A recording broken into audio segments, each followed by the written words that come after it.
nation. Please accept this flag as a symbol of our appreciation for your loved one's honorable and faithful service. Very sorry for your loss.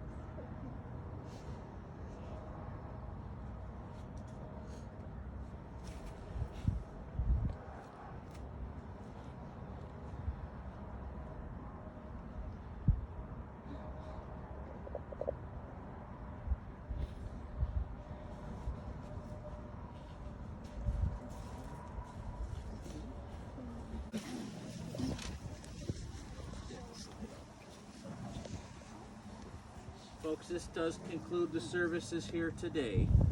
I just want you to know my thoughts and prayers are with you in the days to come.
He would absolutely hate my hair right now.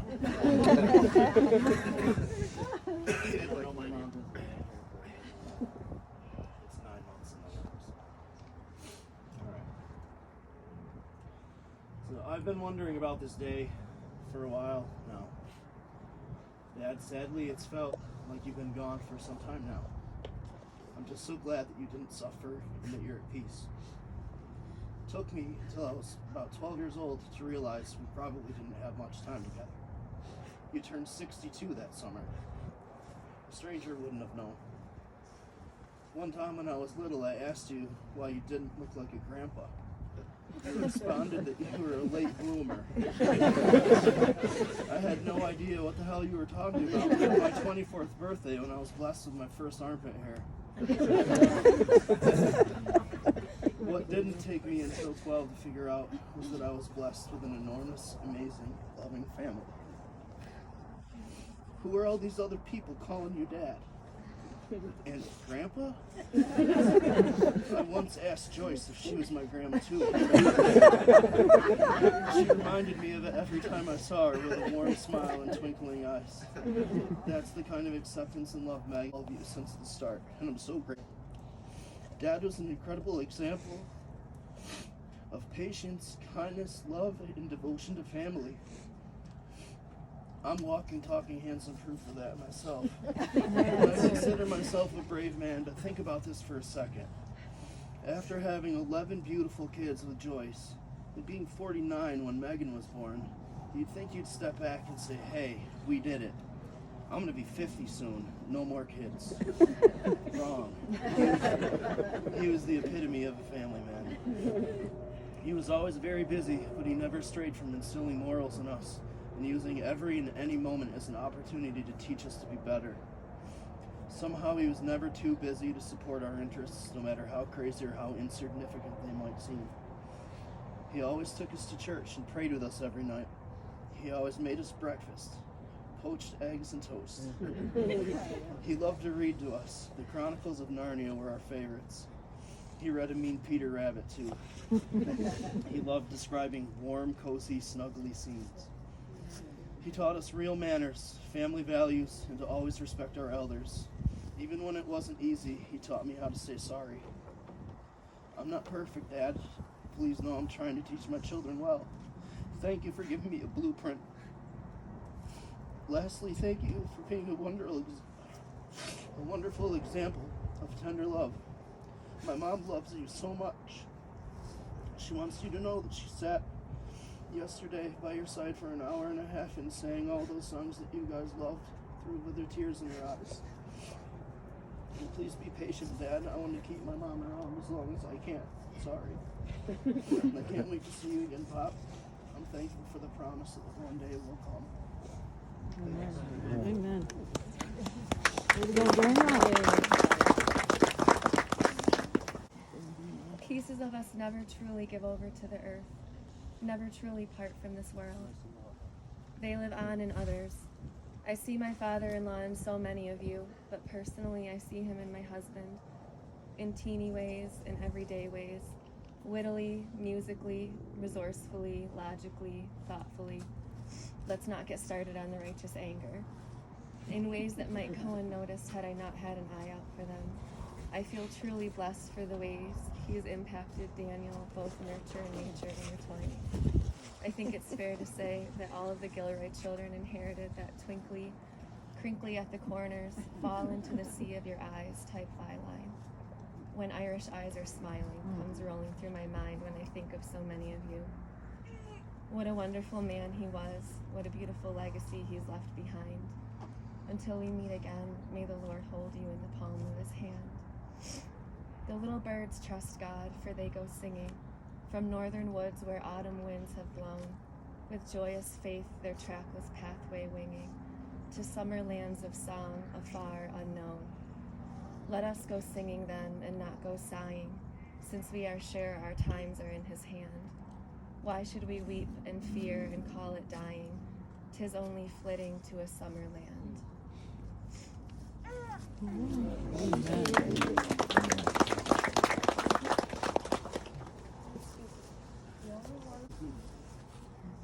I wrote, Grandpa was one of the kindest men I knew. He worked so hard every day just for his family. Now that he is with Jesus, he is happier. And I'm not sad because he is now free from his chains of pain and confusion and all the things that passed once he went to heaven. Grandpa had felt a joy imaginable, and so I think that we should all praise the fact that he has passed so peacefully. Amen. Good job.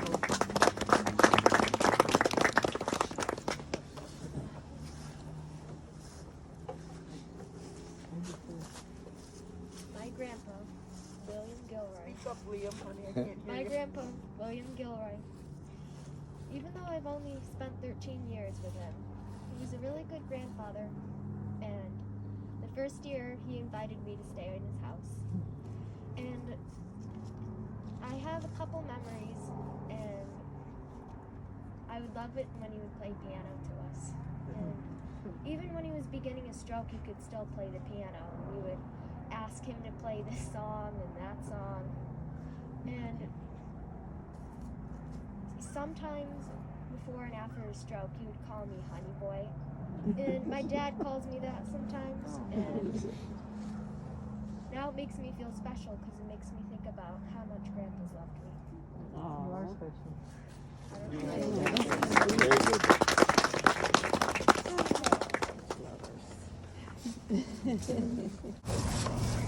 No matter what your circumstances may be, you can find joy in my presence. On some days, joy is generous, strewn along your life path, glistening in the sunlight. On days like that, beginning On days like that, being content is as simple as breathing. the next breath, or taking the next step. Other days are overcast and bleak. You feel the strain of journey, which seems dull gray rocks greet your gaze. Yet joy is still search for it as a treasure. Hidden by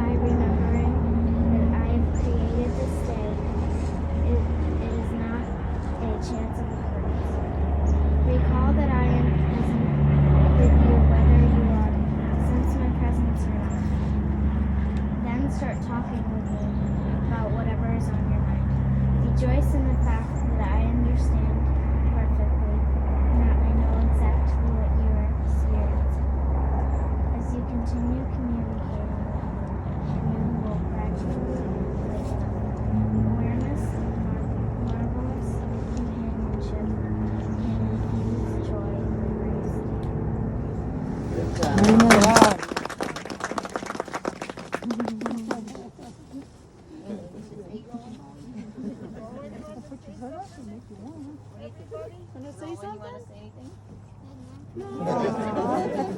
Everybody quit looking at me.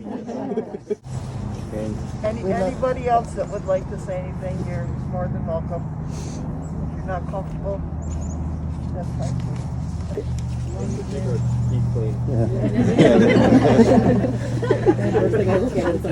Sorry for all the cavities I had as a kid. I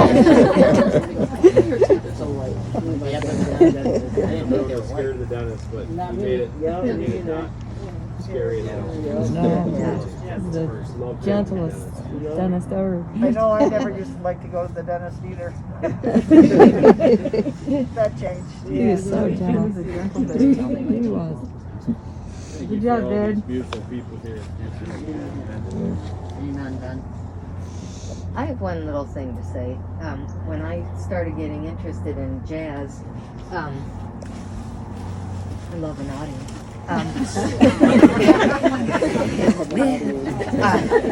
When I started getting interested in jazz, I sat down with Dad and I said, "Teach me what you know." Exactly. And no, he looked at me and he goes, "Really?" And I said, yeah, because I like this. I like what you're doing there. Okay, well, we're going to start with the jazz scale. And he started speaking real high musical language. And I was like, go, go, go. So all of a sudden I said, I don't think I want to know what you know. But the thing that amazes me about Dad is that he took such complex things from philosophy to music. Like one time after his first stroke, can you hear me? Yes. And we love you. I was at your house and Dad came out and he said, "Why do minor chords make people cry?" And he started crying. He goes, "Isn't it amazing that a major chord you can't cry so much, but a minor chord, just the passion you feel and the tears." I mean, his depth of wisdom and understanding and brilliance is unfathomable. But he always was able to bring such complex topics and issues down to layman's terms, and I think that's what helped all of us to appreciate music in our own understanding. And from hip-hop to country to bluegrass to rock, he accepted it all. Maybe not country, but he accepted it. Yeah, after a stroke, probably not. But he was able to do that for us and give it to us, and you see the results from it. So I just wanted to say how grateful I was that he dismissed me that day, but kept my curiosity growing, and I think he probably did that for all of us in many arenas. And so Thank you for that. Good job, Dad.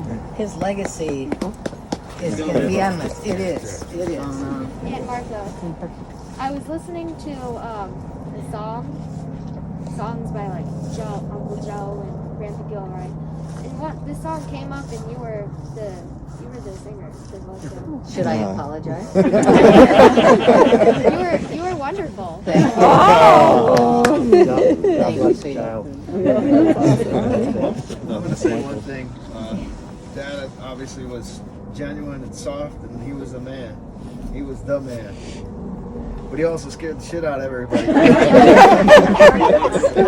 the reason, excuse my language, kids. The reason I say this, and I know this for a fact, because when I was this big, and everybody was upstairs going ate snookers.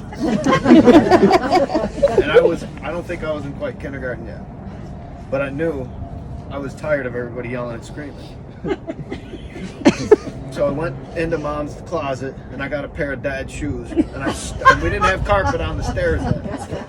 So I grabbed Dad's shoes and everybody was upstairs and I got to the bottom of the stairs and I went click, click. Everybody scared me. Everybody went to bed. I got to the top of the stairs, nobody was in the hallway. I was like, but don't tell me Dad was all, he was great. You know, he scared me.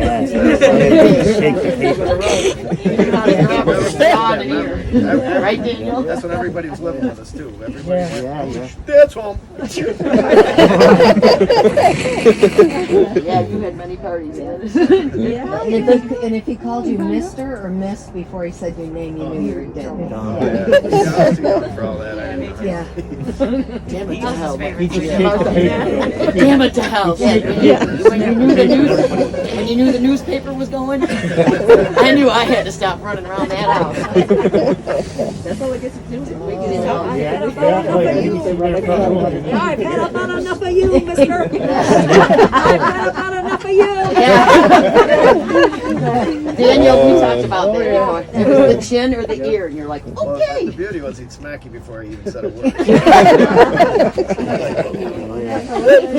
remember one time Daniel got some new shoes and he had to clean the dog kennel, and I was up there. Who did, Walked Daniel? to the dog kennel with his new shoes on, and Doc goes, "Hey, I ought to knock your head off."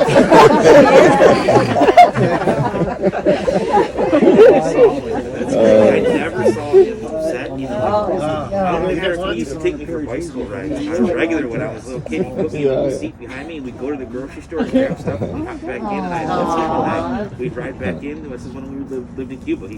He'd ride the bicycle to the grocery store with me in the back, and I'll just never forget it. That's a great memory. That's a great memory. He used to play piano in the middle of the night. Yeah. And I'd wake up and then go down and like sit under the stool just to be near him, you know. No one else around. Yeah. You know. I raised show of hands how many people fell asleep under the piano. And how about the like once a month Sunday jazz people would come over and oh my gosh, we would hide and Rod would hide us. and I remember Joey was so little and he let you join him one time. Yeah. You were like Brenda 6 was years old. mad. Get him, he's no good. Get him out of here. And Joey was only 6 years old. Taking a brush on the drums. Yeah. Yeah. That was great. All the neighbors would come around and stuff. Yeah.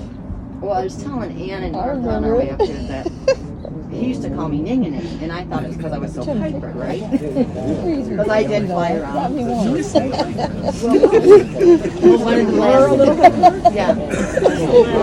Well, one of the last conversations Dad and I had on the phone, he of course didn't recognize me, so I would give him little subtle, hints, because I respected that where he was. So I would say I'm number 9, and then he just kept saying, keep talking. So we talked about Binghamton. I said I was living with Cheryl, and I would bring things up. And he did remind me where he took piano lessons. But in the beginning of our conversation, I said it's Ning Ning. He didn't remember why he called me that. So we got talking. He didn't want me to hang up. And he would talk about anything, Now I know where I got the gift gab. I didn't think it was him. So we're talking about something I can't remember. I think I was asking him what he had for lunch, at the nursing home. And then all of a sudden he changed the subject and he goes, I think I know why I called you Ning Ning. And I thought he was going to say I was hyper. He goes, because you could not pronounce Binghamton. Oh. Yes, he's there. I got my dad back. Whether it was for 30 seconds, I had my dad back. And so now I know he wasn't making fun of me for the hyperness because we all were hyper. Couldn't pronounce Binghamton. And now I know I couldn't pronounce Binghamton. That's so funny. That makes sense though. Yeah. Brenda used to blame it. I think Cheryl used to tell me, Billy would say, does Cheryl talk to me? So I had a hard time with pronunciation, so they're all praying for me to freak. You've made up for it, Aunt Mary. Yeah. You've definitely made up for Billy it. used to say, Cheryl, baby, talk to you. For those who don't know, we're having a little gathering downtown Allegheny. Food and some entertainment. Plenty of food. Please come eat. Where's it at? Yeah, we're At the Hickey. No, I'm just kidding. No. it's Kelly's family's building. They've offered us. They're bringing her grandma, who's 90, made us coleslaw, her famous coleslaw. She's still kicking butt at 90. So anyway, please come down and eat. Enjoy some Irish music. I got an Irish band playing. There's parking in the back. There's parking in the back. Yeah, Huge yeah. Right there, there's the building, and there's 2 driveways that go down, and there's tons of parking in the back. Be there, and we're gonna celebrate. And I hope, since I haven't drank in 7 years, somebody can get drunk for Dad. We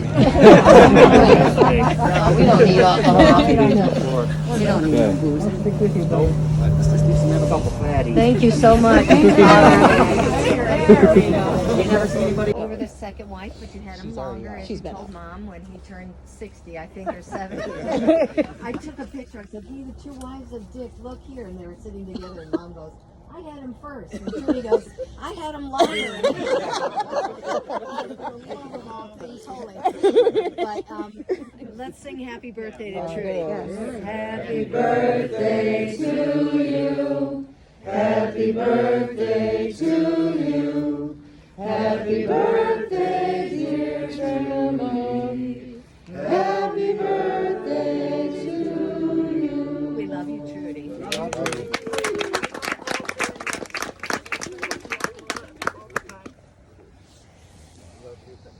We're here for you, Grandma. Yep.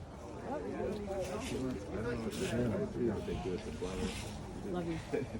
Thank you.